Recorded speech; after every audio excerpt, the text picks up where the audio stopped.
Hi everyone, thank you for your patience. Welcome to the British Academy. We're delighted to welcome you for today's lecture, Assyria in the 7th century BC by Professor Karen Radner.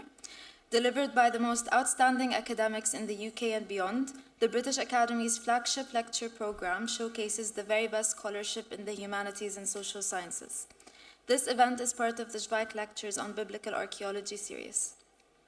A few housewarming announcements before we start.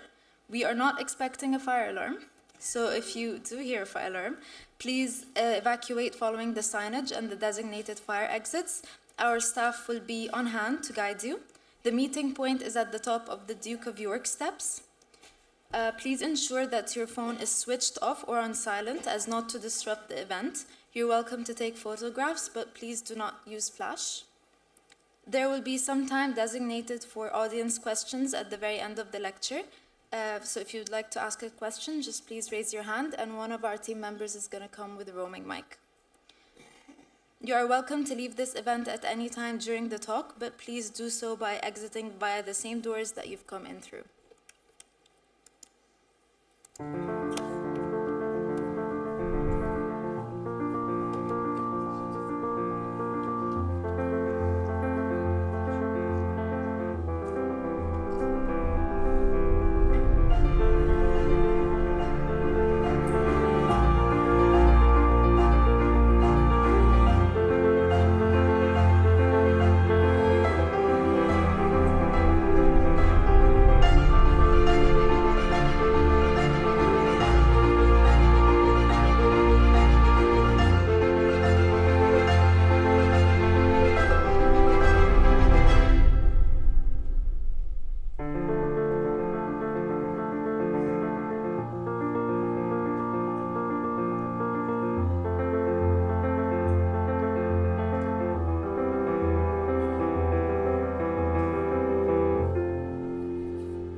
Right, good evening everybody.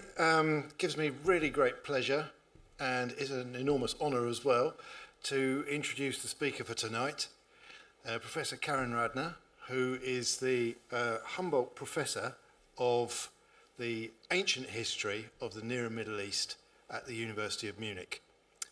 And, well, she wasn't always that. Before she went to Munich, she was at UCL for 10 years, which is where I got to know her. And I'm very glad that I did. So let me just give a little bit of introduction to her. She did her PhD in Vienna, and she was supervised by Hermann Hunger, but also with the help of Karl-Heinz Deller, who was at Heidelberg at the time.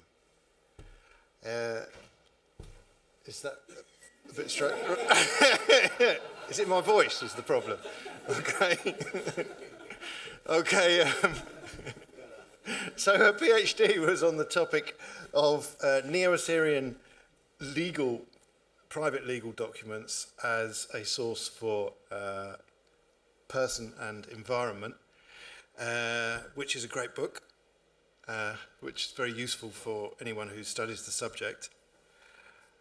She's produced, I think, 28 books, and yeah, let's say written and edited at least 28 books I counted, which is quite extraordinary. So I'm not going to go through all of them, don't worry. I'll just concentrate on the highlights, which are obviously the ones I contributed to. But yeah, so, and that's one reason why I owe her a great debt of gratitude.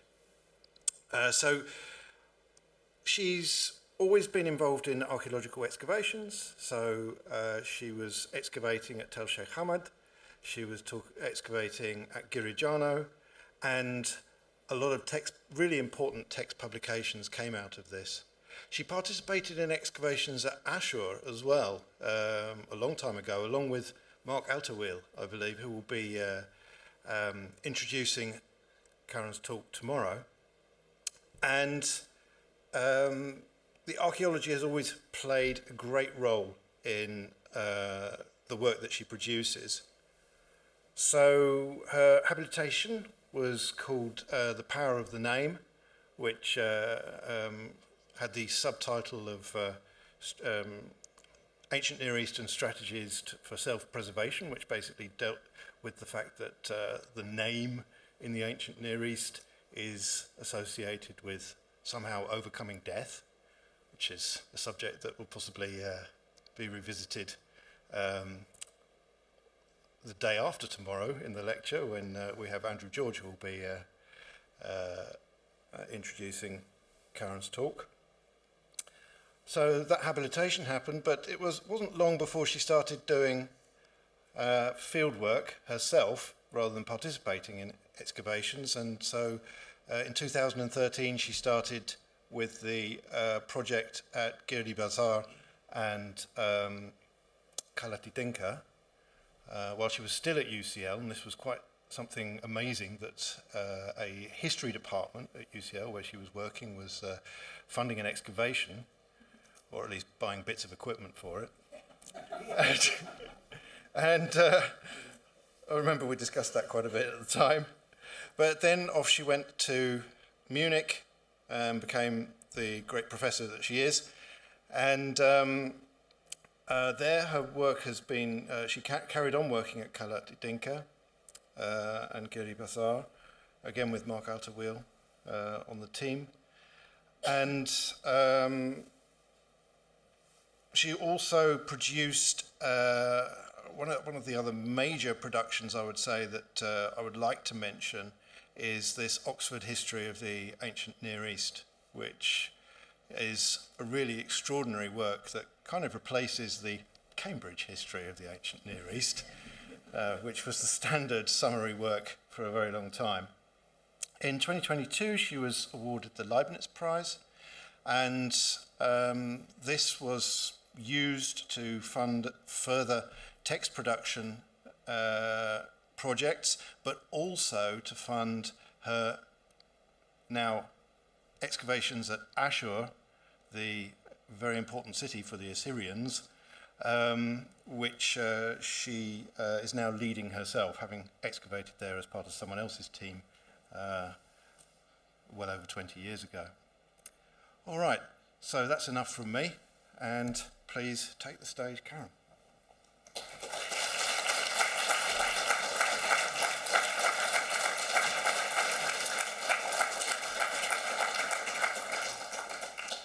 Thank you very much. Can the light up there please be dimmed? Because otherwise I'll be blinded. And there's also a red light. When we sort of set this up, this was not quite as bright. So please, AV people, wherever you are. Yeah, I think that's better. Whew. Because I see the same screen you see, but over there. And if my eyesight is full of blurs because of these lights, we'll soon just sort of talk about Assyria in general, which is not really what we want to do here. Okay, thank you very much. I think they are sorting this out now. I'm incredibly pleased to be here. I left London and UCL 10 years ago with my husband Franz and my son Paul, both of whom are with me today. Many of you remember Paul when he was into the Gruffalo, as Maeve just said earlier. And here we are now 10 years later, wiser and grayer. But it's a great delight really to be here with you here in the British Academy. But I want to start by saying that I am really full of regret and sadness that two people who have been incredibly meaningful to me during this decade of work here in London, that they can't be here. And both of them passed away in 23. The first is the great, unforgotten Amélie Court. The other is the great and unforgotten David Hawkins, both people that have influenced my way of thinking about Assyria in numerous ways, and I remain saddened by their loss. So thank you, Amelie. Thank you, David, for all you did, not just for me, but also for Mark, for example, and many of you who are here, two giants in the field. Yeah, okay. Otherwise, I'm pleased to be here. It's 70 years since Assyria was the focus of a Schweik lecture series. The last time was 70 years ago in 1955 when Max Merlowen delivered his lecture series on Assyria and the Old Testament, which is why I will be largely quiet on that topic.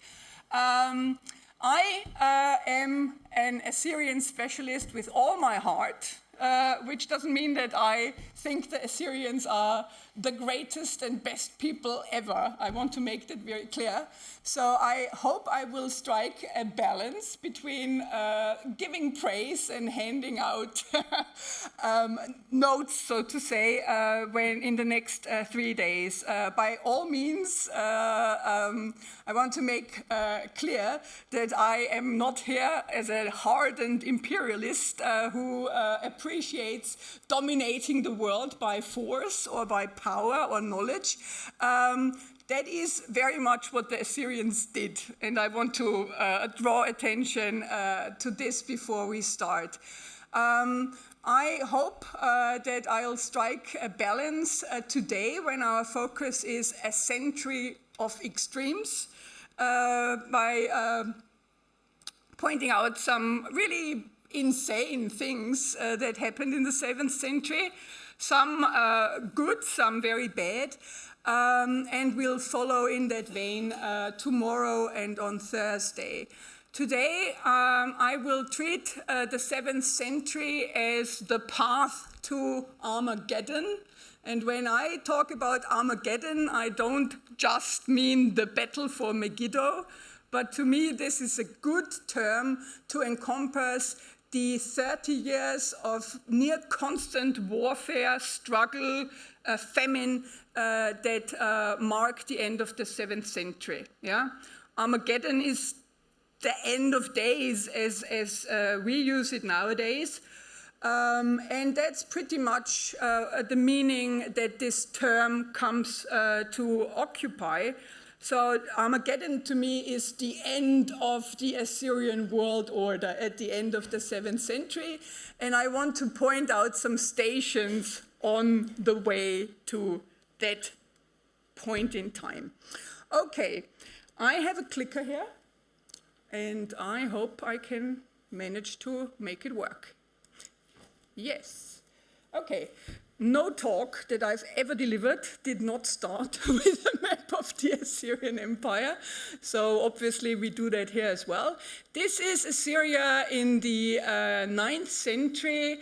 At that time, Kalchu, Nimrud, where Max Merlowen excavated for many years, was the political center of the state. And then we jump forward to the early 7th century, so 150 years later. The extent of the empire has tripled. When I say empire, in this case, I mean the provincial extent of Assyria. The black line marks in both of these slides the Assyrian provinces ruled by people that were put into their positions by the king of Assyria directly. The reach of the empire was much further, and around this black line are various client states, buffer states, also enemy states, but most of the people living around that black line would have had to do what the king of Assyria demanded. So when we talk about the Assyrian Empire, we're not just talking about the regions within the black line, but also everything around it. Yeah. So we are going to focus on this 7th century situation when the state controlled regions from the eastern Mediterranean to the center of Iran, from what is the Gulf of Persia to central Anatolia. And the important thing that we need to point out is by turning these regions into Assyrian provinces, deserts and mountain ranges meant nothing, yeah, which is remarkable because these are very serious boundaries in the real world, and to hold on to regions that were not just situated at a distance of several thousand kilometers as the crow flies, but several additional 1,000 kilometers by the way people traveled is quite important. Yeah? So this is why Assyria is the dominant state in the 7th century. All the states around it in some way had to accept Assyrian sovereignty, periodically at least, and if they didn't, it meant war. And we are going to look at some instances of this today. One of my favorite topics is, of course, the growth of the empire and how power was consolidated. That's not going to be my topic today, because my topic deals largely with decline. Yeah? So, let's see what happens after the age of conquest. I tried to keep names at a minimum, and these are the kings who contributed to the growth of the empire. We are largely ignoring this and turn to the century of extremes. And during that time, the Assyrian Empire, on the one hand, reigns supreme and reaches its largest scale. And on the other hand, it also collapses. And that's my one link to the Old Testament, thus vindicating a range of prophecies that predicted this event, and in a way, stabilizing, if not forming, a world religion. Before we deal with some of these events, we are going to look at a couple of really important environmental anomalies that mark this century and that provide a very, very crucial context for the political, cultural, and social changes that we can observe.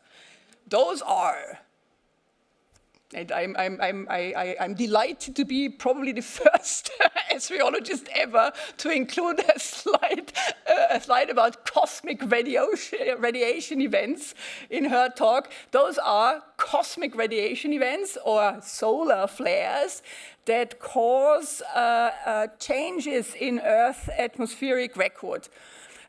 This is very, very annoying for anyone who deals with Assyria in the 7th century, because these radiation events, they cause an influx of radiocarbon into Earth's atmosphere, and thereby prevents us from using radiocarbon as a reliable way to date organic matter. Yeah? This is called the Hallstatt Plateau.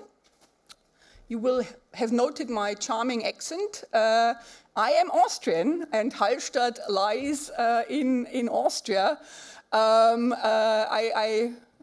I'm not delighted by the fact it's called Hallstatt Plateau, even though Celtic civilization in Europe is, of course, important. I think it should be called the Assyrian Plateau, because really it overcomplicates certain things that we would quite like to know about the 8th and 7th century BC, and also the 6th century BC, the time of empires. Yeah? So there are several of these spikes in the radiocarbon saturation, and the most extreme such spikes are nowadays called Miyake events, after a Japanese astronomer who first noted these events. Should a Miyake event happen today, airplanes would fall from the sky, all electric equipment would be fried and would be gone. It would be catastrophe to us. The internet would be no more, and if you didn't know how to prepare food and sew clothes, you better learn quickly, because, world as we know it wouldn't exist anymore. So obviously, this is nothing that the Assyrians had to worry about, and we don't quite know whether they noticed anything apart from the fact that there were weird celestial phenomena going on. Yeah? And we'll return to that briefly later on.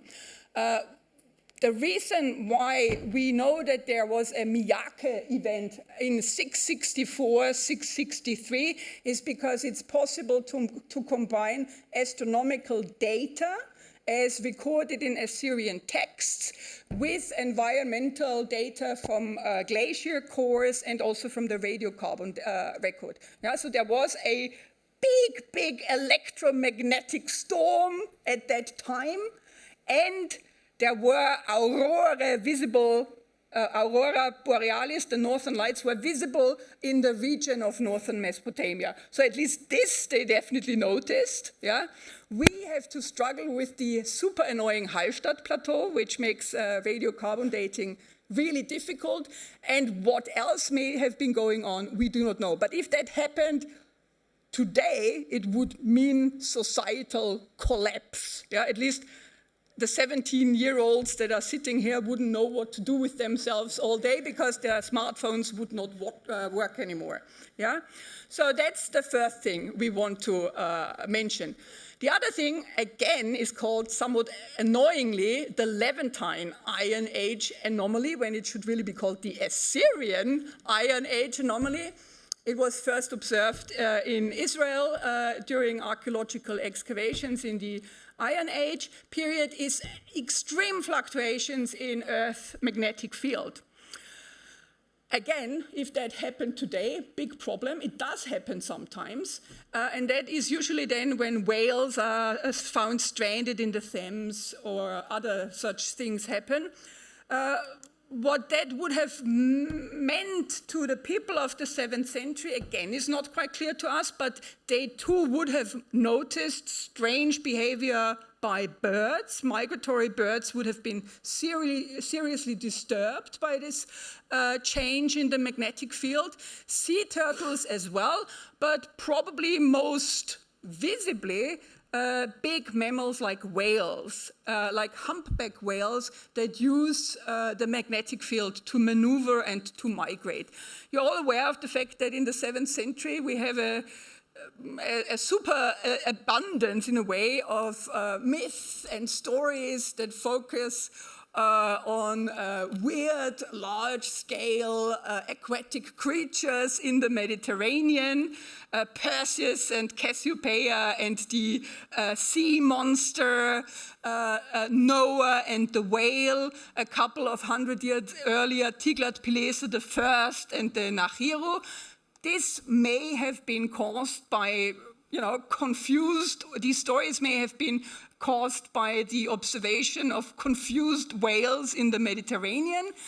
We can be very glad that the sailors at the time used the skies to orientate themselves, because if they used compasses, they would have had a very, very hard time. Yeah?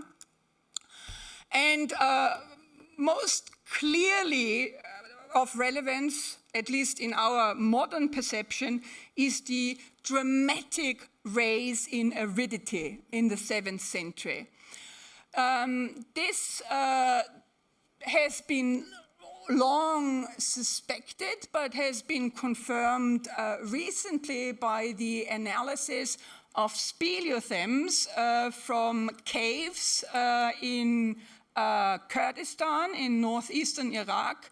The Kunaba evidence has been published by Sinha and others in 2019, and results from another cave called Shalai in the Karadar mountain region between Kirkuk and Sulaymaniyah, let's say, are forthcoming and strengthen, deepen, and support the results from Kunaba.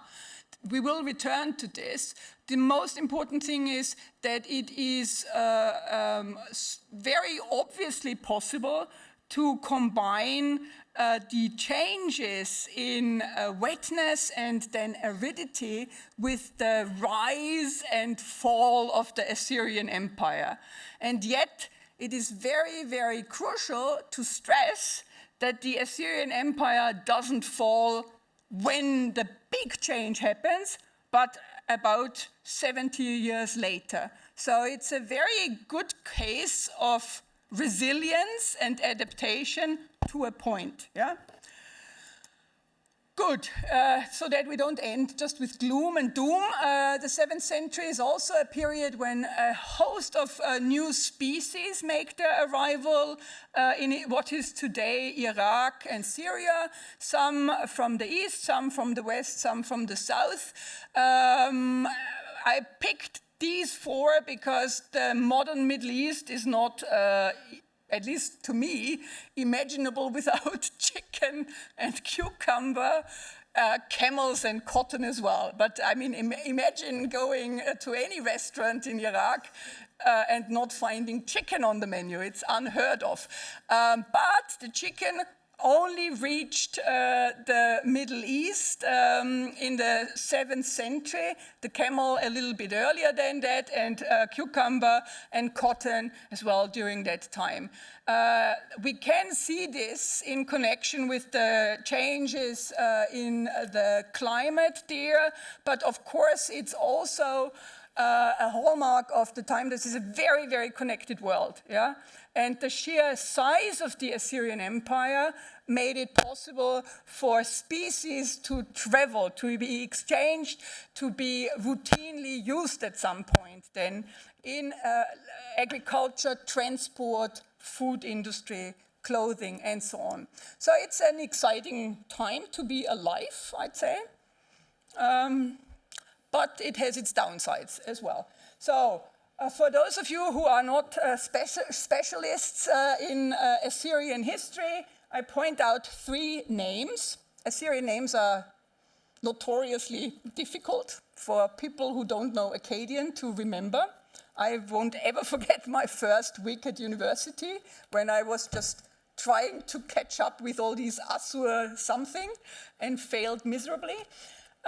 So we are going to deal with 3 kings: Sennacherib, Esarhaddon, and Ashurbanipal. Whenever we encounter anyone else, I will take extra special care to introduce them, yeah? So, Sennacherib, Esarhaddon, Ashurbanipal, grandfather, father, and son, yeah? Let's start with some of the extreme things that happen during the reign of Sennacherib. He constructed the biggest city on earth. Think the Gulf states, yeah, but in the Iron Age. Think of Bahrain, Qatar, you know, this crazy stuff, but think of this happening in 702 BC. Think of the people involved in the work, think of the money, and think of the dramatic impact this made on the landscape, yeah? So Sennacherib did this when he chose Nineveh to be the new capital of the Assyrian Empire. At that time, there was a super abundance of potential candidates for political center of Assyria, and yet he chose to create a new one. And his new city, on the one hand, shows a lot of continuity with the political capitals created by some of his most immediate and some of his more distantly related predecessors, but there are also some remarkable novel features that if you were concerned with defending the city, you wouldn't really realize when planning the city, yeah? And Nineveh is the city whose fall in 612 really tolls the bells for the Assyrian Empire. So this is quite important. I'm certainly not the first one to point it out. I think John McGuinness made quite a strong statement about the fact that it is incredibly stupid to build a city with 15 gates, yeah? And that's what Sennacherib did. So Sennacherib is often described as an architect. Yes, he is. Is he a visionary architect? For sure. Is he concerned with practicality? Not necessarily. His city gates are poorly planned. If you want to know more about that, talk to John McGuinness, who is excavating one of them, and he can tell you all about it. It's also not the most brilliant idea, perhaps, to have a river run through a city. That's another novel thing that Sennacherib comes up with. We will follow up on that. And I think it's just important to stress that the city of Nineveh at that time combines two previous settlements. Yeah? So big is this place. Yeah? He also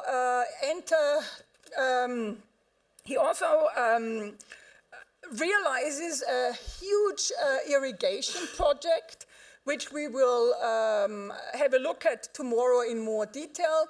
And all of this is linked to the forceful relocation of people from all over the empire during his reign and the reigns of his successors. Yeah?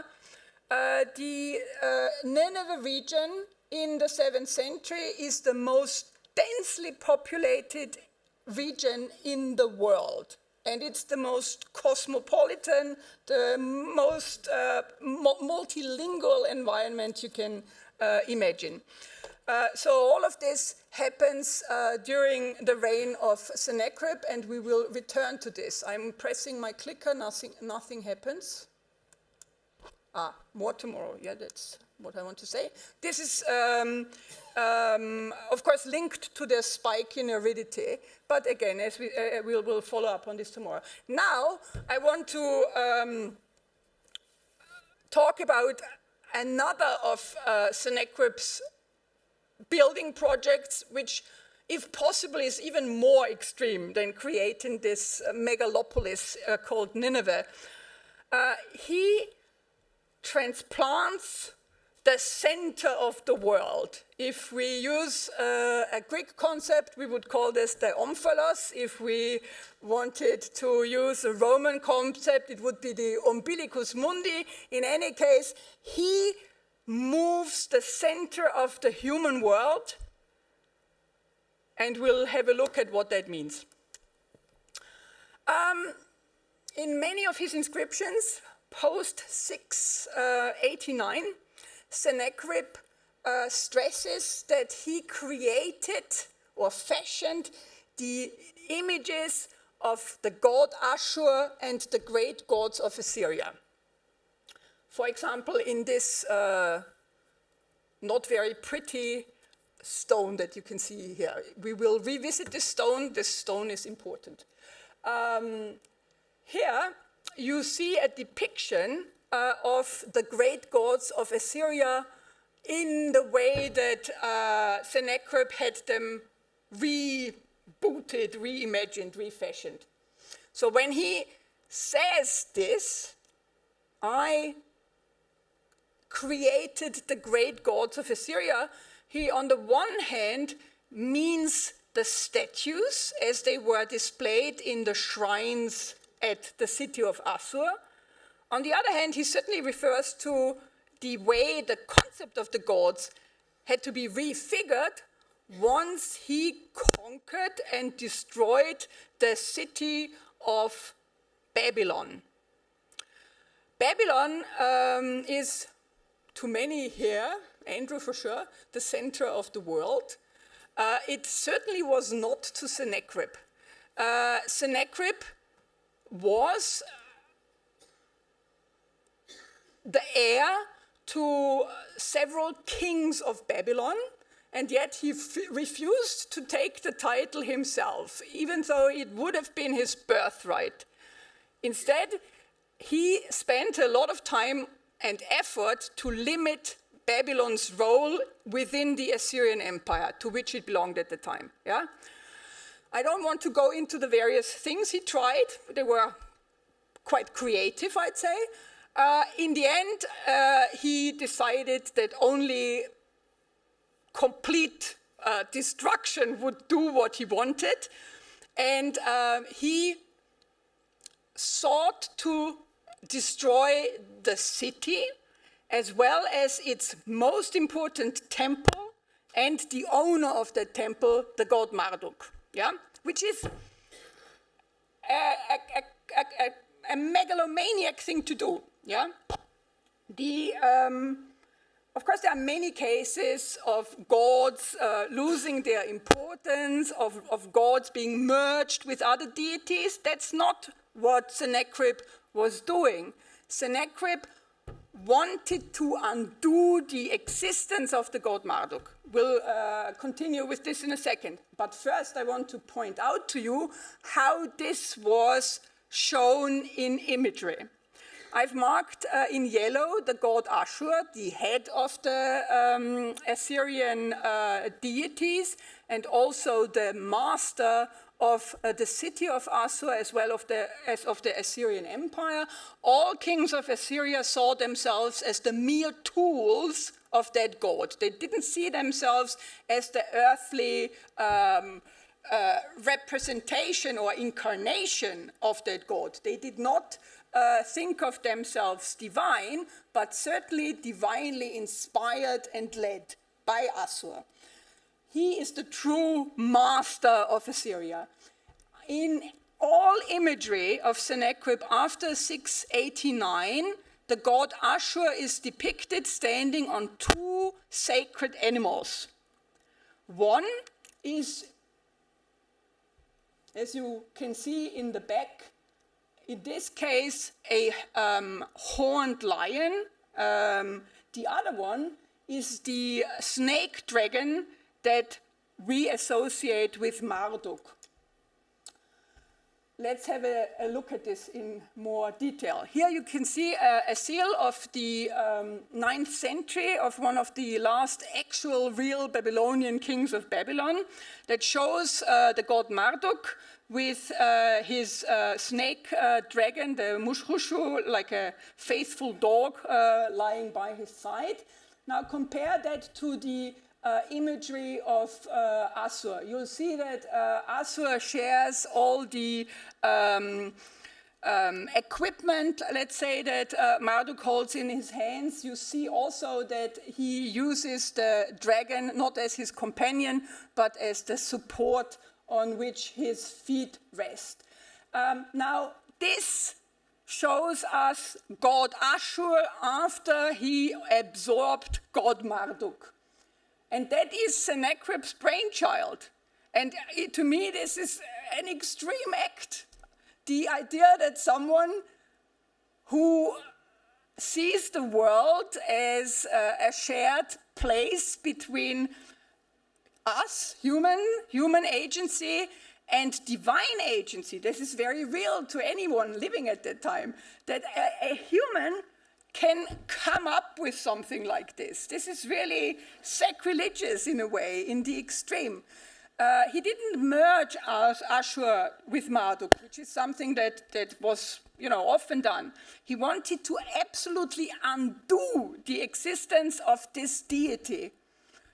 He wanted to obscure the fact that Marduk had ever existed. He failed in this, we have to acknowledge at this point. But the way he realized this in Earth went way beyond depicting Ashur as someone standing on both a beast traditionally associated with Ashur and Marduk's dragon. Yeah. Here I put a detail of the multi-reliefs because I want to stress that Assur is often shown with different animals as his support. In the top one, you can see a lion with horns, as I said earlier, in the bottom one, which is from Faida, he stands on the snake dragon and the bull. Yeah? So Ashur has a variety of animals, but the Mushrush only joins them after the destruction of Babylon. So for us, importantly is how this manifested itself in the architecture of the city of Assur. This is a drone photograph that we did when we started work in Assur. And next to it is a reconstructed drawing of the Ashur temple as it was in the time of Sennacherib.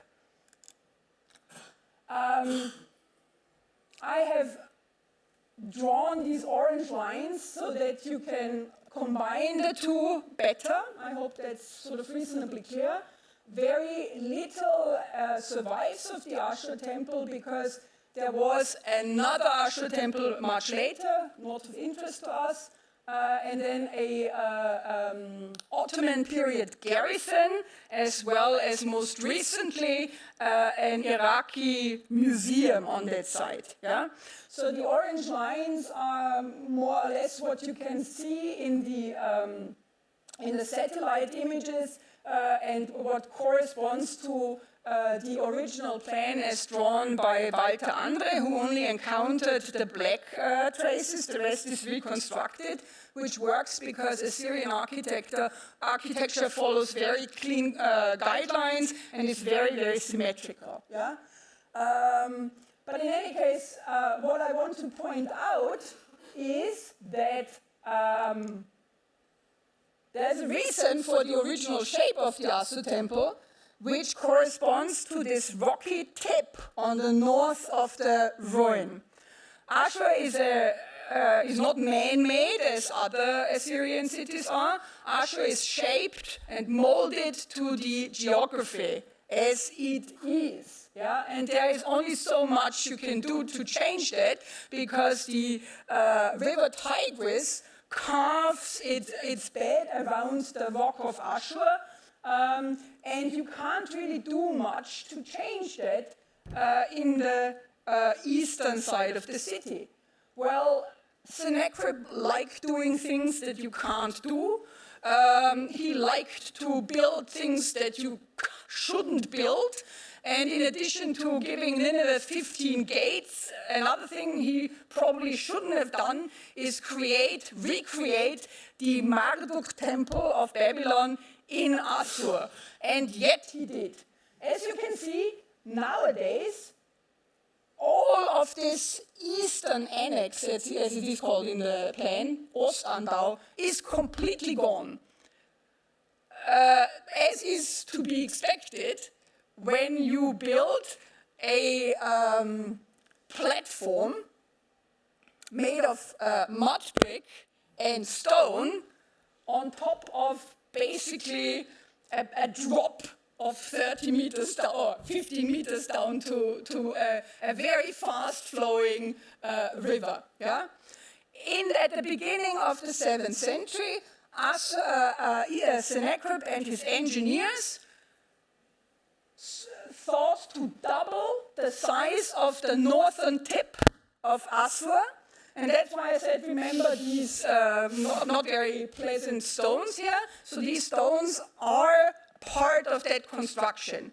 None of them have been found in situ, where Sennacherib originally put them. They are found all over the Assur region, really, because they make very, very good building materials, of course. Most, of course, have been reused and broken. But some sort of turn up here and there, and that one is the one that stands in front of our excavation house. No one really remembers how it got there and from where, but originally it was up there as part of this Marduk temple redux. Yeah?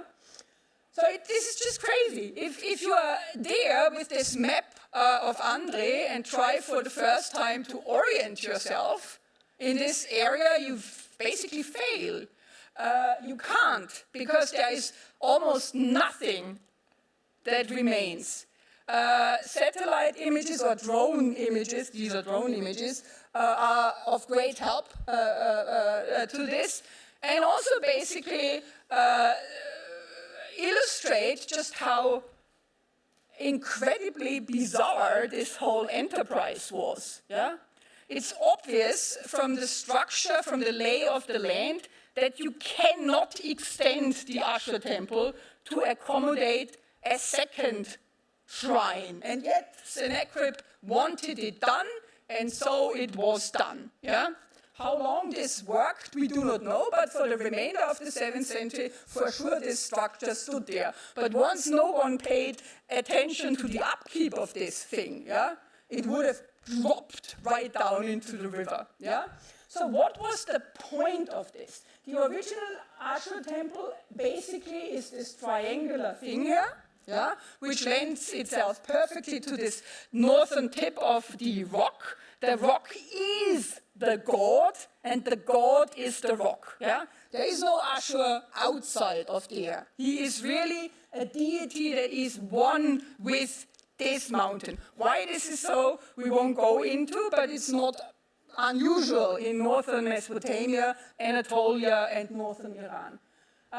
This eastern annex, this is what was meant to bring Marduk into the Ashur temple, yeah, as this new aspect of Ashur.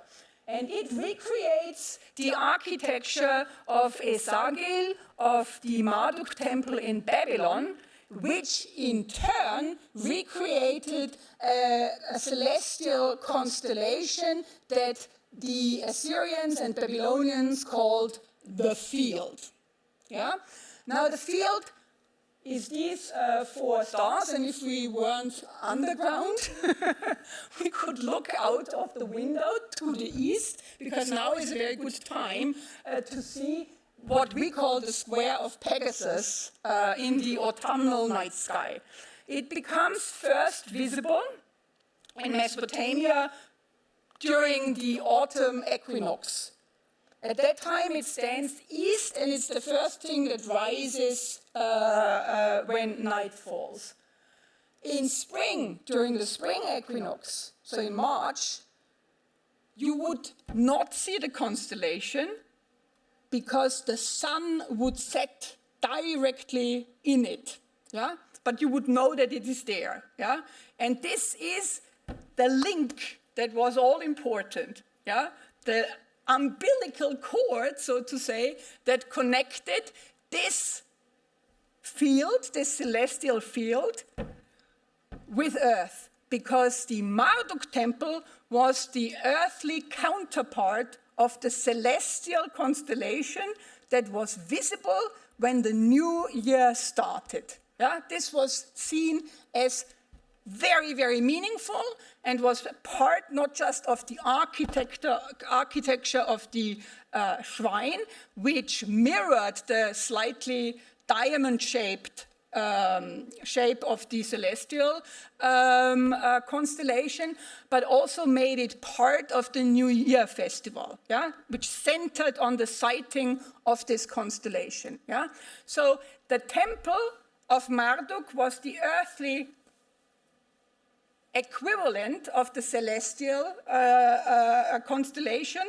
And the reason why I bothered you with Omphalos and Umbilicus Urbi is in order to just explain how we have to sort of conceptualize. The Mesopotamians don't put it in these words, but that's what it is. It's sort of a conduit, if you will.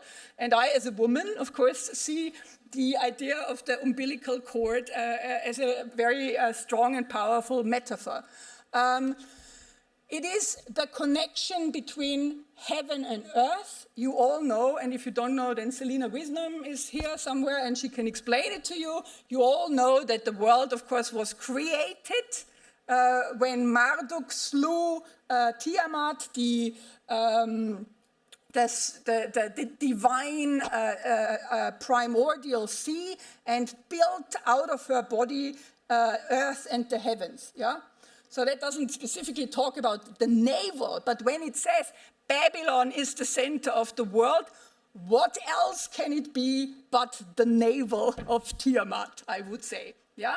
So, Sennacherib, who is a visionary / megalomaniac crazy person, doesn't accept this worldview at all, rejects it politically, but therefore also theologically. And when he undoes Marduk and Babylon, he has to transplant the navel of the earth. And that's what he does. And that's why he creates this ludicrous temple structure, which is as crazy as building skyscrapers in Tashkent and so on, you know? You just don't do that where there's an abyss and a big river in there. So, yes, I know, thank you. Is this your task? Okay, I have a huge clock over there. So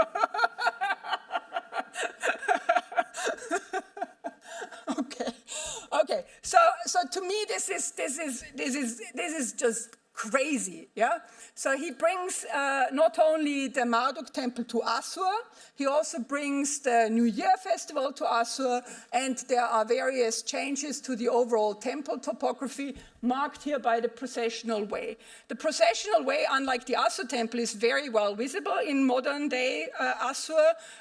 When we have a bit of time in Assur, we like to walk on the processional way, and I always say to the newcomers, now we are in the footsteps of Sennacherib, which, is thrilling and scary at the same time. But in any case, it's beyond belief in many ways. And what I find astonishing is that while Sennacherib is murdered, and one can fantasize or hypothesize that this is one of the reasons why he was murdered, because he sort of came up with crazy stuff like this, the changes to the Ashur theology were never undone. This is what Assur is in the 7th century, yeah? Despite the fact that the political geography changed, was largely changed back by Sennacherib's successor Esarhaddon. But in Assur, they were stuck with this, yeah? And there was a host of new offices and so on, and the temple ritual was changed dramatically, yeah? Okay. So this is what I will say about Sennacherib today. We'll continue a bit with him tomorrow. Now we'll turn to Esarhaddon. Esarhaddon is the first ever king to rule over Assyria, Babylon, and now also Egypt. This is a first in world history. This is meant to show the political context for this possibility. Esarhaddon, despite the fact that he came to power in a succession war, was able to consolidate the political relationship in the south and in the east fairly quickly. The north was also tamed, let's say, and he had to deal only with a few smaller conflicts before he basically was able to turn to Egypt. Yeah? That he did this was not completely out of the blue. Egypt had been on the Assyrian king's radar ever since the late 8th century. And Egypt, if we see it especially as the region between Thebes and the Mediterranean, was at that time under foreign rule. Yeah? The political rule was in the hands of the Kushite dynasty, centered on Sudan, modern Sudan. And undoubtedly, there were people in what we would call the Delta who were not overly keen on that and may have been making advances to the Assyrian kings to sort of counter this in some way. Yeah? But this had been going on for some 50 years at this point, and yet when Esarhaddon then actually turns to Egypt, we have to stress that he was in an exceptional position at that time because he was at peace in Babylon and in Elam, in the east. Yeah? we don't want to deal with the conquest of Egypt, which sort of took some time. I want to focus on the new concept of kingship that emerges from this, and it is the idea of the king of kings. I've here marked in 3 different colors the titles that go with the 3 regions. Esarhaddon didn't have had no ambition to be king of Egypt himself. He wanted to be the king of the kings of Egypt, yeah? And that seems to have given rise to this idea of king of kings. It seems very obvious that one might choose this title in a position as such, but it is the first time it's attested. It never really caught up in Assyria, but it is, of course, the title of the kings of Persia, King of Kings, and is a title that is recycled time and again. So Esarhaddon changed also the way he envisioned the relationship between Assyria and Babylonia. He wanted to separate the 2 politically. We'll come to this. He redefined the way the subjects of the Assyrian Empire were to interact with the crown. A very good book by Poppy Tushingham on that topic appeared last year. And he transformed Assyrian officialdom. And we'll talk about this in 2 days' time. What I want to focus on now is that in addition to having some really good ideas about kingship, power, the delegation of power, Esarhaddon was seriously hampered by the fact that he himself came to power in a succession war, and then was also the focus of a conspiracy. He made it out alive, but at least by the time 670 BC came around, he was seriously paranoid. Yeah, may have started way earlier, but while he saw clearly what Assyria's role in the Middle East should be, he didn't see as clearly how the king should interact with the people he shared power with in Assyria. He developed a deep distrust to the people we traditionally call the magnates of Assyria, the great ones of Assyria, and he had many of them killed in 670, as the Babylonian chronicles say. Now, on the whole, it's not a great idea to cull one's representatives and bureaucrats. It takes a long time to train them, to educate them. They need to have a lot of skills and abilities. But of course, you also need to have a good, trustful relationship to them. And that was what was lacking at that time. Yeah? In any case, it cannot have been a good thing for the empire that Esarhaddon repeatedly killed his officials, once after coming to the throne in the first place, and then again in 670. A lot of talent, let's call it, must have been lost at that time. And we also have to remember that he dies soon after, not related as far as we know, and that his son comes to power. We'll focus on this some more on Thursday. I'm quickly rushing you through the fact that Esarhaddon dies a year later and that his 2 sons come to power as planned. One as the overall king of the empire, the king of Assyria, and also therefore the sovereign of Babylon, and the other one as the king of Babylon. Yeah? So they were meant to sort of share their power. How that should have worked in practice is difficult to see anyway, when it's clear that the Assyrian king is meant to be the king of kings. But, you know, The Guardian had an article on sibling rivalry 2 days ago because of Charles and Andrew, Mountbatten Windsor, I think we now call them. And I was really annoyed that they start with Cain and Abel, and then jump to the 16th century in Britain, because there is no bigger case of sibling rivalry than Ashur, Banipal, and Shamash-shum-ukin. Really, it's a, a tale for the ages. That's what the Egyptians thought, because there was a story that was in circulation for centuries later about this brother war and how their concerned sister was trying to bridge the gap and so on and so forth. So the Guardian really should up its game and should hire some ancient historian. Clearly there is none among them. So we don't want to talk about this. This is really fascinating. I know at least one Egyptologist is here, but I don't want to focus on Egypt. I want to stay with Assyria, but I really need to emphasize in the context of this metropolitan, cosmopolitan, multilingual, multicultural environment in central Syria that I've already described, what it means when after 671, a huge amount of highly educated, highly trained Egyptians are relocated to central Assyria.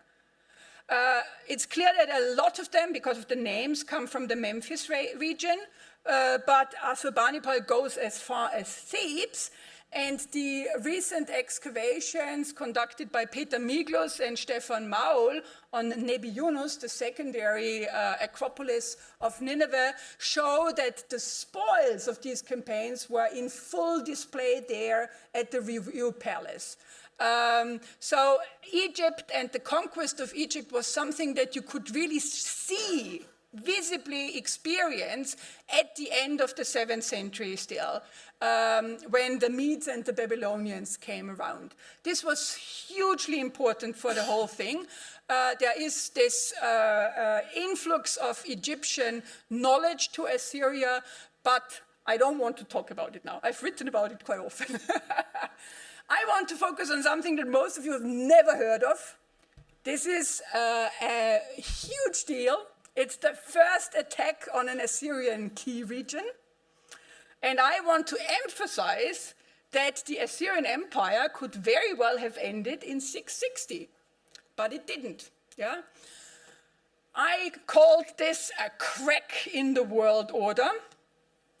And I really, really want you all to just imagine what this meant. So, we turn to the Sharizor region of Kurdistan, where Mark Alterwil and I have been doing various things ever since 2012. And it is in the Sharizor region that we find the center of the Assyrian province of Matsamua. Matsamua became an Assyrian province in the 9th century already, so it is really an uncontested old Assyrian region by 660. Yeah? No one thinks anything else but I am in Assyria when they are in the Sharizor. Yeah? And it is therefore scandalous that there is a battle in the Sharizor around 660. There's a problem with the chronology of Ashurbanipal. We don't want to go into details, yeah? But it's, let's say, around 660. Could be a bit earlier, certainly not later, yeah? So the way he writes about it is in his inscriptions is as if he goes on campaign to battle the Manians. Mania is a state to the east of Assyria, has sort of emerged out of the mists of history in the past 30 to 20 years, and is a territorial state, yeah, that takes up most of the region south of Lake Urmia.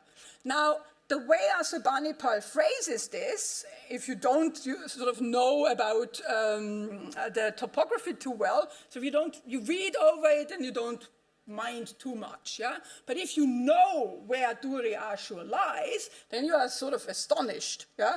You are especially astonished because this was under Assyrian control for more than 200 years at the time. And this is the first time anyone makes a serious attack onto a city deep, deep, deep in the provincial system of Assyria, yeah?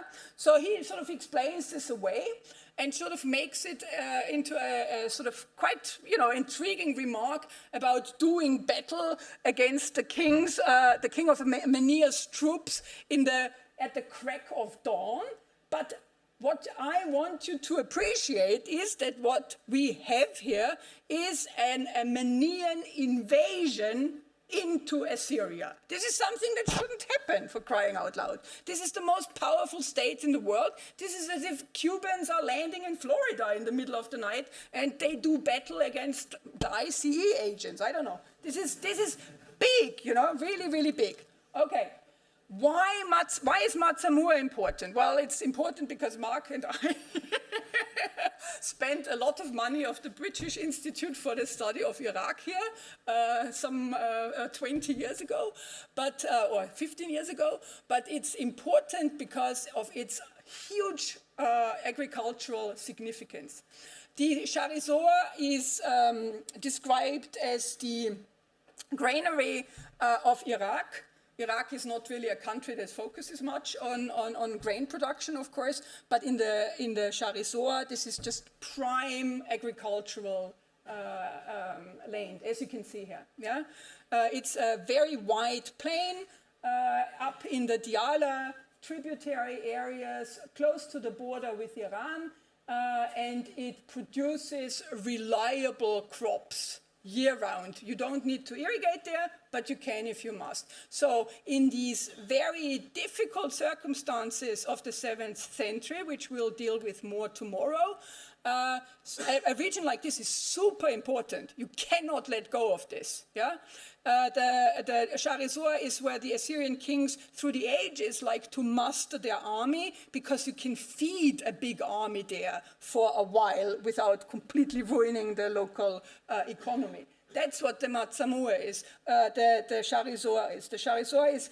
agriculturally super important and militarily extremely important for any activities conducted by the Assyrians in Iran, but also in the south. Yeah, this is where they muster the army. Okay, so when the Manians invade the Charizor, we surely must see this in the context of the growing aridity, which doesn't affect only the Assyrians naturally, but everyone around. Yeah, so we can see this on the one hand, if we want, is this an attempt of Mania to annex this extremely important economic region? Or that's possible, and it could be, we don't really know much more about this, but it could also be a first attempt to remedy fallouts from the agriculture in the world at large by attacking the richest part of the world, which is northern Mesopotamia at the time, the Assyrian heartland. In any case, I wouldn't be me if I didn't connect this also with the fact that this happens at the time of the Aurora Borealis being witnessed in the Nineveh region. Yeah, the king's astronomers were very excited about this. It's sort of unprecedented, so it was very difficult to sort of interpret for them. It's very clear that you saw the same northern lights also in Mania.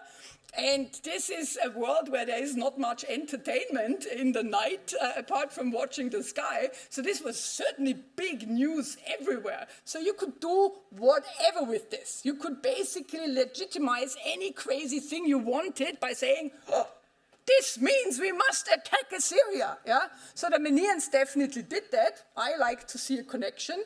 You can't disprove it because the chronology is a bit unstable. I think it's a great story in any case. But what I want to emphasize is that this is, as I say, the first crack in the armor of the empire. 660 is huge. It could have been the end of it, but it wasn't.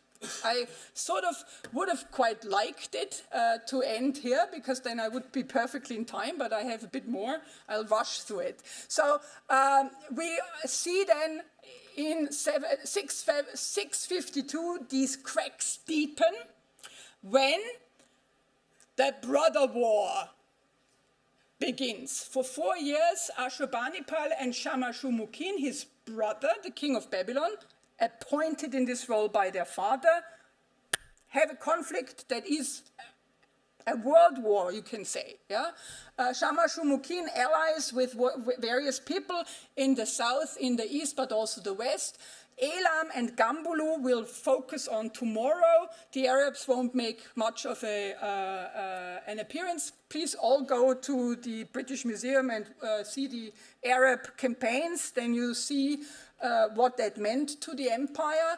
But the important thing here to say is when this covenant that Esarhaddon introduced for the world to accept the king of Assyria as the king of kings, yeah? When Shamash-shumukin, his own son, breaks this covenant in the most public way imaginable, yeah, and betrays his brother, the king of Assyria, one wonders why anyone else in the world would think that they needed to be kept to the terms of the contract. And indeed, a lot of people thought that wasn't necessary anymore. Yeah, we'll return to this tomorrow because there is this very curious case of Urartu at that time. The rest of the world really hates Assyria at that time, and you know, nothing much happens, which is curious in a way. Assyria is basically there, ripe for the taking, from 648 onwards, on ideological grounds, I would say, yeah, because this king of kings idea has failed publicly. No one believes it. It's as if NATO sort of is absolved, you know. Then you'd say, okay, I'm Putin, I'm going to attack, let's think, the French, the Germans, someone, you know. That's basically what happens at that time. But no one attacks Assyria. Somehow, one has to mention that the Assyrians were rather successful in this war. They sort of,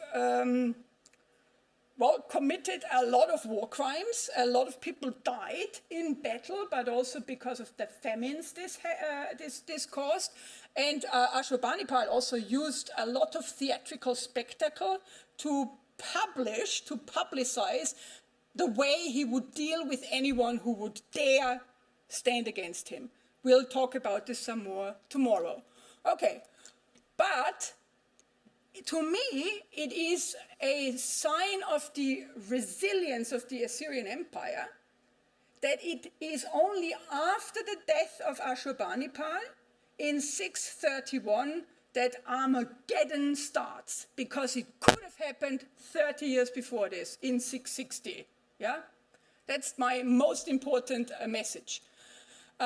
In 2 days' time, we will look at these people, none of whom is really known from any imagery. I'll talk you through this then.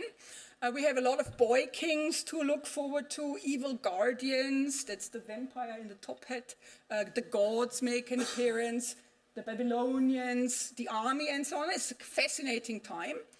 It ends with Babylonia attacking Assyria from 616 onwards. To me, the question is not why did this happen, but why did it happen only then? Yeah, that's the important thing here.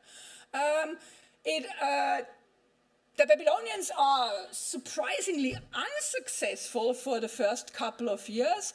The turn of events only happens when the Medes, the blue line, enter the fray. That seems to be a big surprise. And then things happen extremely quickly.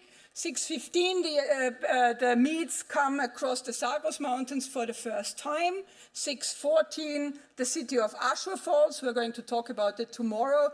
612, the last king of Assyria falls or dies in some way when the city of Nineveh is taken. Remember, 15 gates, stupid.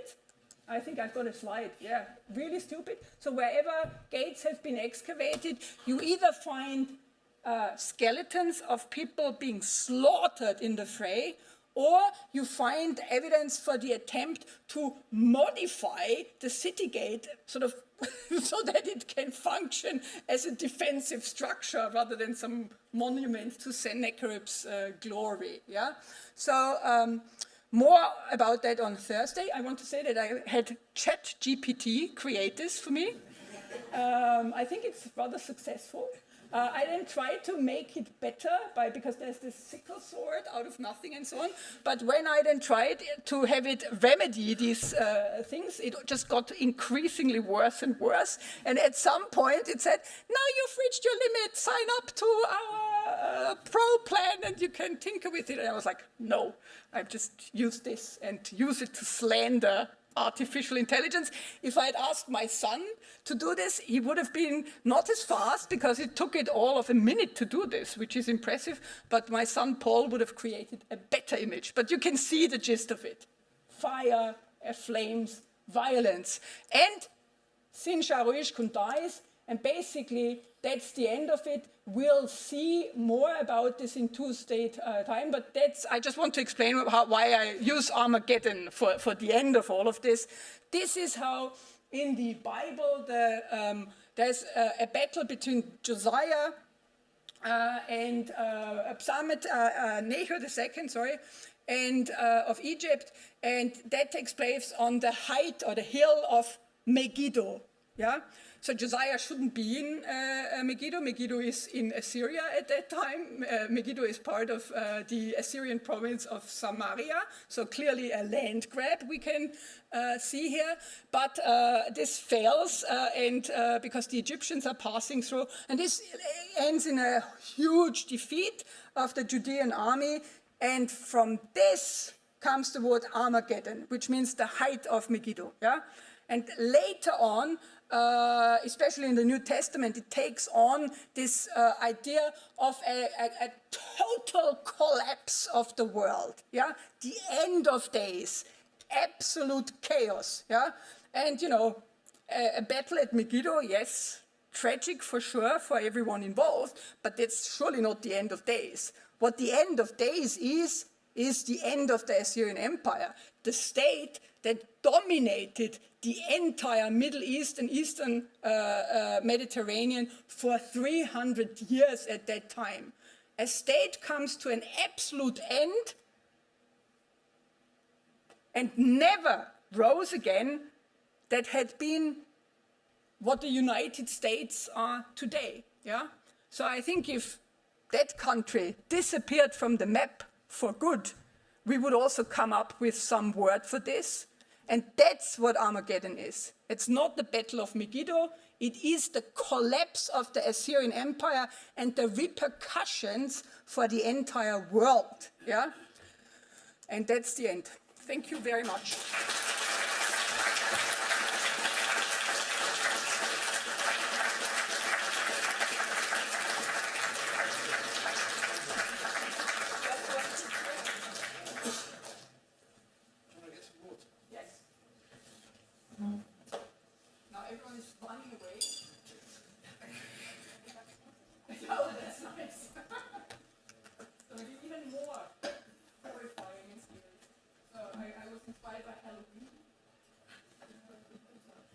Well, thanks so much for this really wonderful talk that was just brought about made it clear to me just what a cosmic event this was. You started off with talking about solar flares and all the rest of it, and humpback whales and whatever, and this is just an enormously important event that was going on. But then you talked about the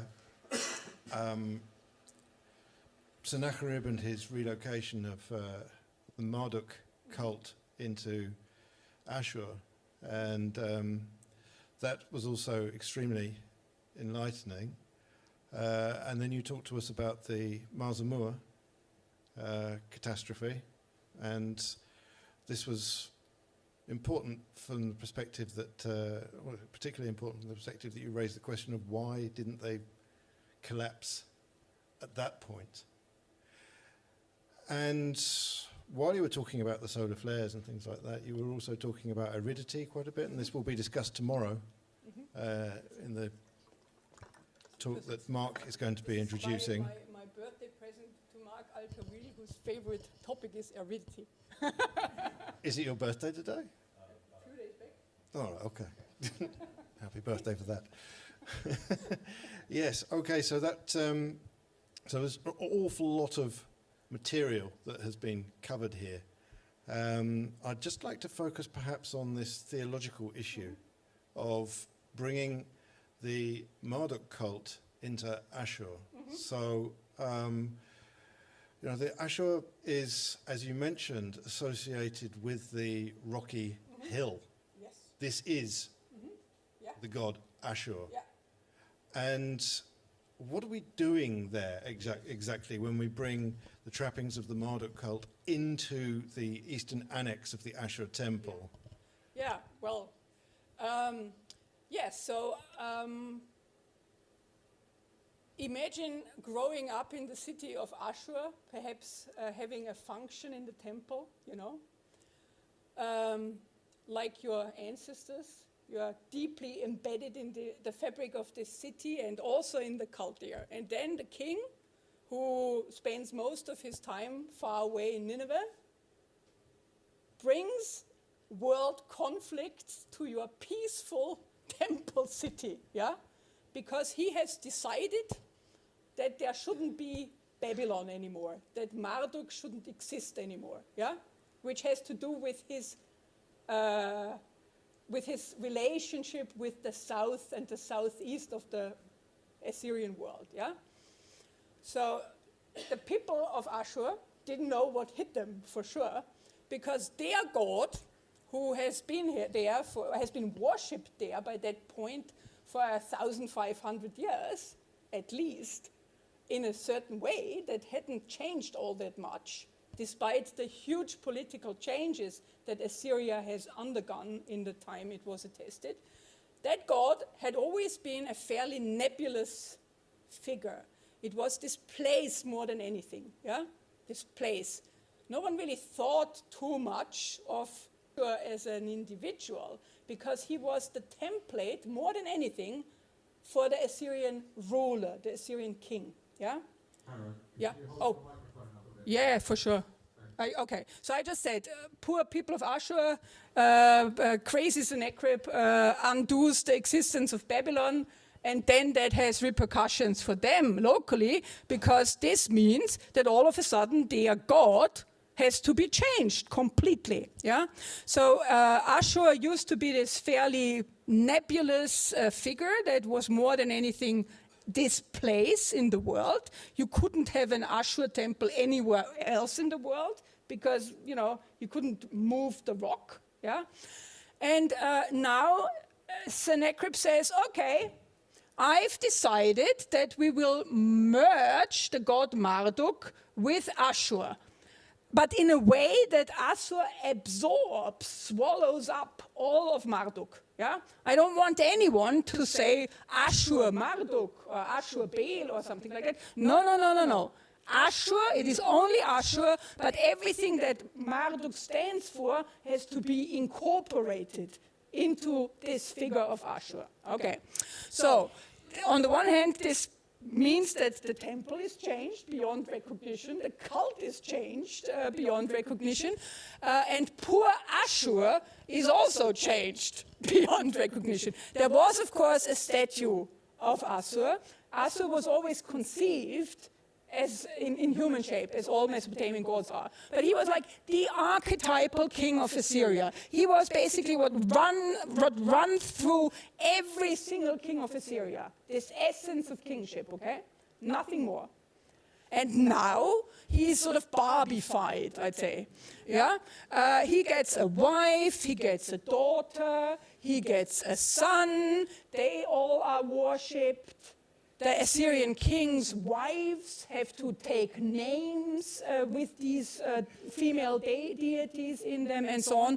And this is really, really sold, yeah? So it's like, oh my God, this is not how I was brought up, is what my reaction would be. I'm inherently conservative when it comes to religion. I don't want this, And yet, so so deep were the changes that Sennacherib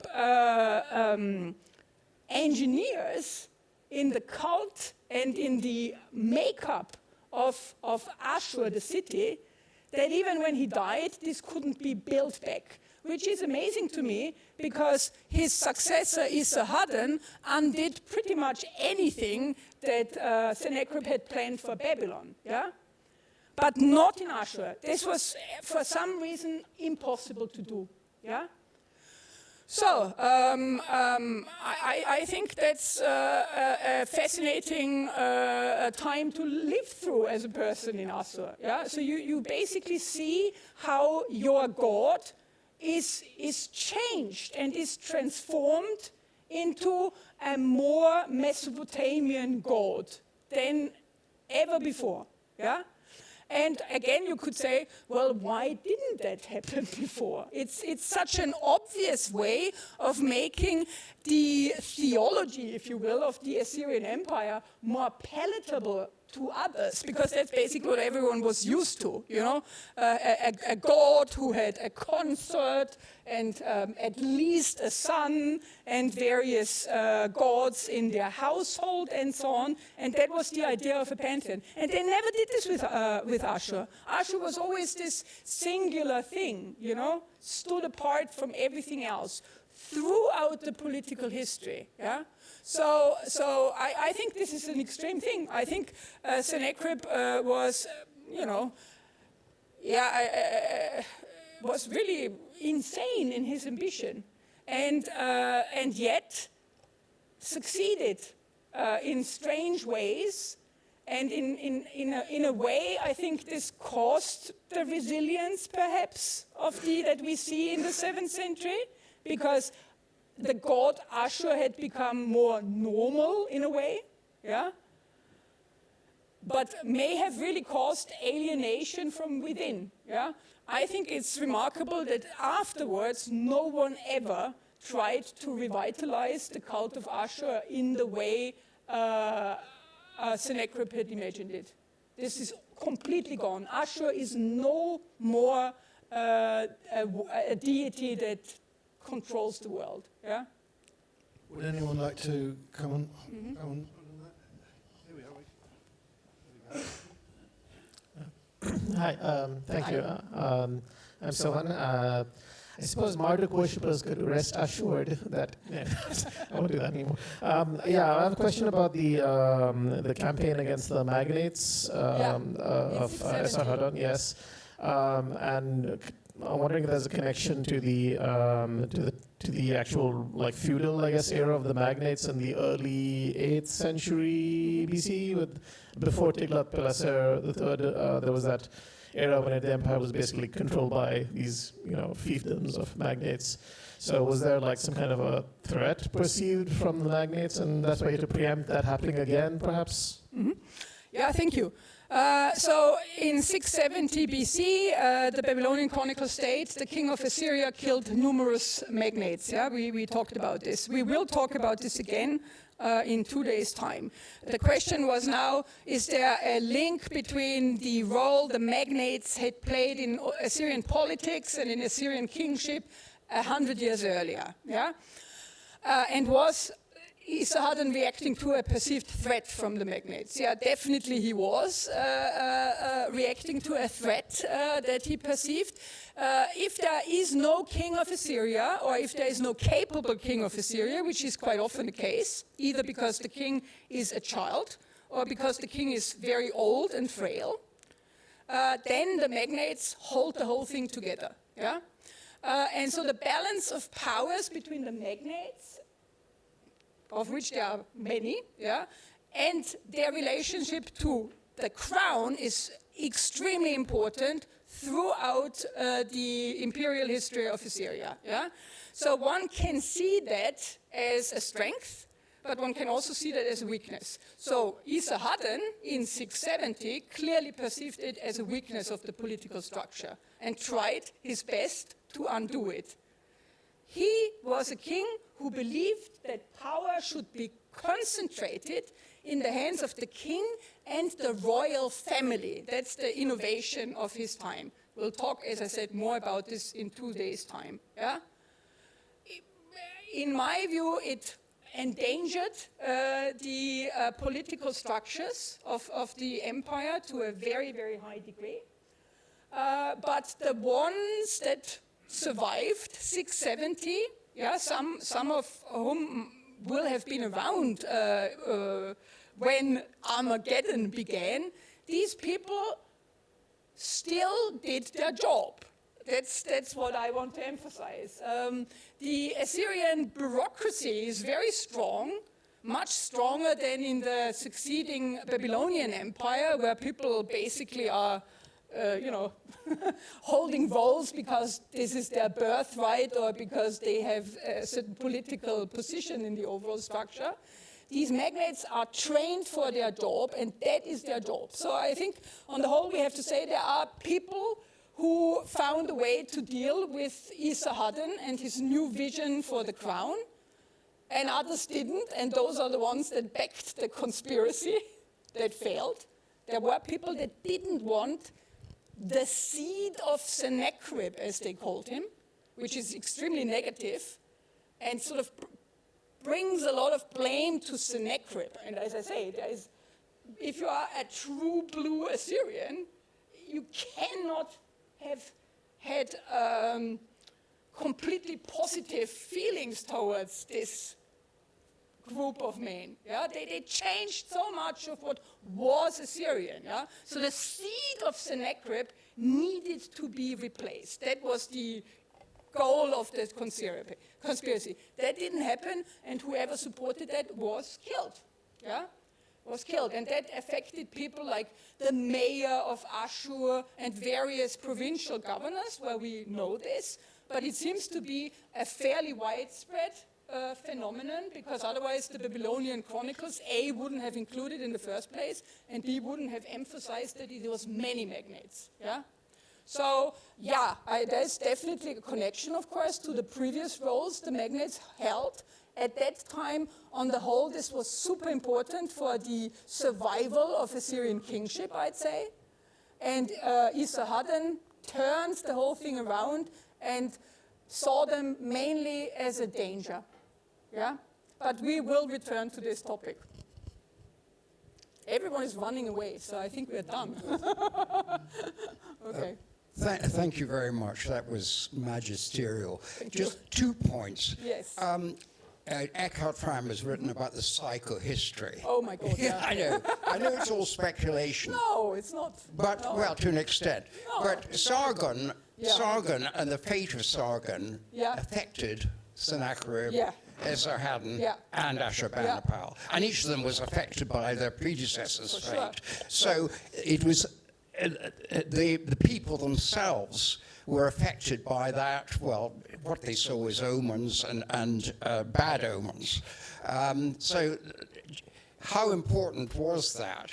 And I think the second point is the relationship between Assur and Nineveh. I mean, Assur, Assur was, I suppose, about the size of an English market town, and Nineveh much bigger, but one was a religious center, the other was a political center. Yeah. Is there an analogy between them in terms of Thebes' relation to Memphis as a sort of less powerful version of that? Okay, yeah. Both are good questions. I like the second better than the first. You will never ever get me to criticize my friend Eckhart Fromm in public, but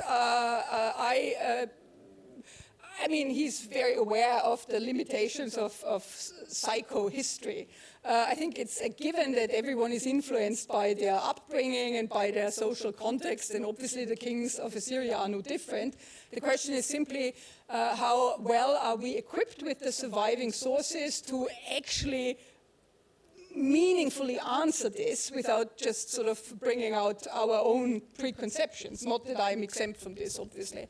So the one king where you can sort of do a bit of psycho-history, if you will, is certainly Esarhaddon, because we have so many of his private letters. Sennacherib, who is Eckhart's favorite example, we don't have many letters. The ones that we have are when he was crown prince and are very dry and administrative in nature. So, you know, it's a limitation of the sources, and we will never be able to approach Assyrian history in the way Tudor history is approached, of course. Yeah. So I think it's yes, you can try for sure, but yeah, it's clear that what they experience influences their actions. I mean, they are absolute rulers. I mean, they are surrounded by people who hopefully steer them away from the craziest things. But I mean, I think what especially what I told you about Sennacherib today should make it very clear that the checks and balances absolutely failed when he was king. That man did whatever he thought should be done, you know. God knows how many ballrooms he built. Yeah. So the other question is a very important thing. The relationship between Assur, which I then take you meant the city with, Assur and Nineveh. But you may as well have asked about the god Ashur and Nineveh, you know. So if it were the god and Nineveh, what's the relationship? Well, barely anything, you know. It's two separate power structures in a way. The one in Assur focuses on tradition. Yeah? Assur is the most traditional place in the empire until Sennacherib redoes the temple, builds the eastern ballroom. So up to that point, this is a completely conservative environment. The royal rituals that were celebrated in the 12th century were largely identical to what was going on around 700 BC. It's like the Vatican, yeah? Okay, and the relationship between the city of Nineveh and the city of Assur, yeah, is one that Sennacherib reinforced, I would say, by deciding that, I mean, when, you know, let's put it like this, when Sennacherib tries to undo Babylon, the city, Babylon, and the god Marduk, he had a lot of options. If you decide to create a new navel of the world, why couldn't that navel of the world be Nineveh?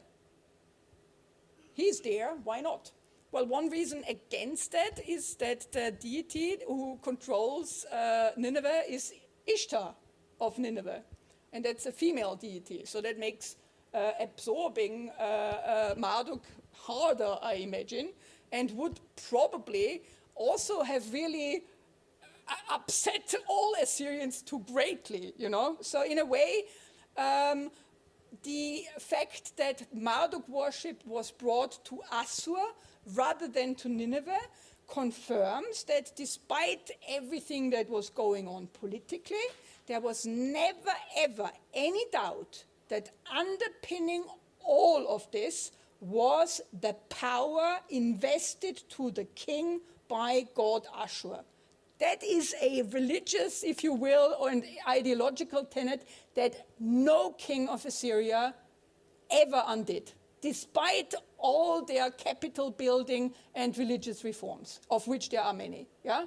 So I think that's what that means, that despite the fact that in a way Assur politically seems to sort of almost exist in a sort of separate universe at times, yeah, it's totally important. The king has to be in Assur several times a year, whether he wants to or not. Yeah, and we won't talk about this, but I can say there are ways how you could avoid going to Assur personally. You could send your clothes, you could send the crown prince, but the people in Assur didn't like it. This was frowned upon, yeah? So the stranglehold, if you will, of Ashur on the empire was very, very strong, despite the fact that, yeah, you compared it to a market town, I think that's a bit cruel. It's at least... I'd say it's at least like Canterbury. An homage to my friend Maria, who lives in Canterbury. Okay. Have we got time for another question? 5 minutes. Thank you very much. Okay. There's John Curtis. Yeah. No, that's not John Curtis, but... Thank you. Thank you very much for that. I was thinking a bit more about, that relief that we saw earlier with the king and then Ashur at the front and then a bunch of the other gods like Shamash, Assur, and a few others. So we just talked about how radical absorbing Marduk was and how it would have been difficult, for example, for Ishtar and Nineveh to be absorbed. Was there, across those hundreds of years, was there ever any reason for Ashur to interact with some of those other gods, maybe?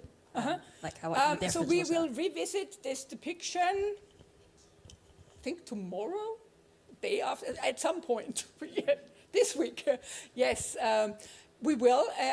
On Thursday.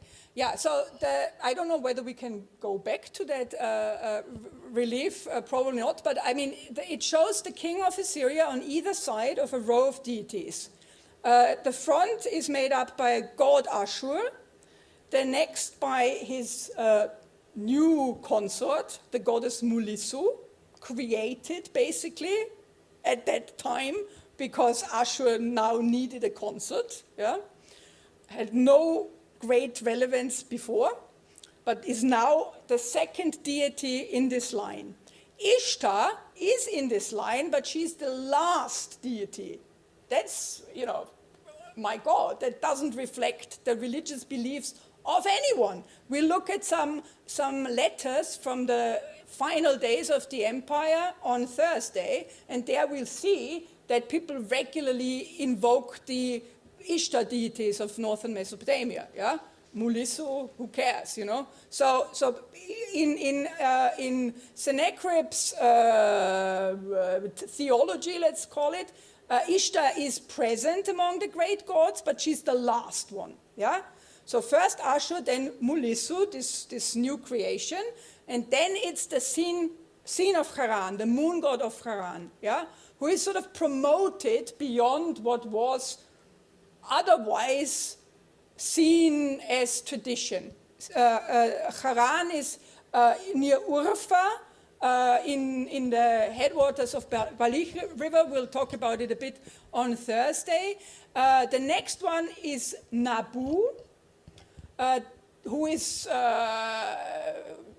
the god of scribes, but to the Assyrians at that time, more than anything, the protector of the crown prince. He is the deified sun. To Marduk, Nabu is the sun. And Marduk theology incorporates a lot of interaction with Nabu, visits and so on and so forth. By incorporating Marduk into Ashur, you also give Nabu a new role in Assyria, which takes then the shape of a lot of Nabu temple building in various cities. So Nabu is most visibly promoted in various places. The next one is Shamash, the sun god. He is a good link to Babylonia, where various Shamash cults are quite prominent. And I think then one more Ninurta, I guess, or whatever. Adat, my God, thanks, friend. And then before Shamash is Adat. So after Sin comes Nabu, then comes Adat, and then comes Shamash. Adat is the only other deity that stands on two creatures. One is a bull.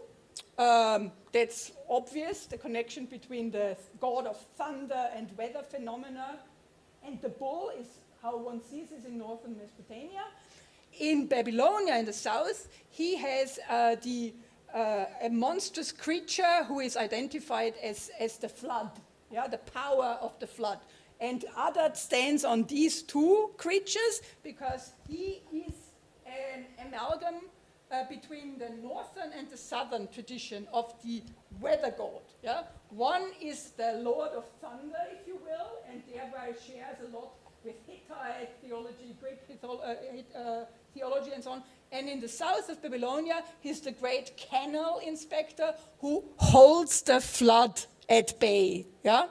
And so he combines these two things. So I think that's why it's justified to talk about this being a depiction of the way Sennacherib saw the great gods, and one cannot fail to see that Ishtar is taking a backseat, you know, and traditionally, of course, there was only one rival to Ashur in the Assyrian heartland, and that was the goddess Ishtar. We could talk about this endlessly, because one thing that happens very, very late, of course, in the 7th century, is that the Ishtar temple at Assur, one of the most important shrines, has to take up a newly constructed Nabu shrine there. Yeah? So Ishtar, we can see that in the 7th century, in the Assyrian heartland, the cult of Ishtar is reduced. At Nineveh level, on the level of Nineveh, you can't reduce it much, because she is the lady of the city. Same for Arbela. Yeah? But empire-wise, the poor creature is reduced more and more. So thank you very much. John, I'm sorry, we're going to have to stop now. Maybe you can ask your question, Karen, during the drinks. I think we're going to have some drinks now over there, is it? Don't know. Through there. Right. Okay. So can you please join me in thanking the speaker again, but also come the next 2 nights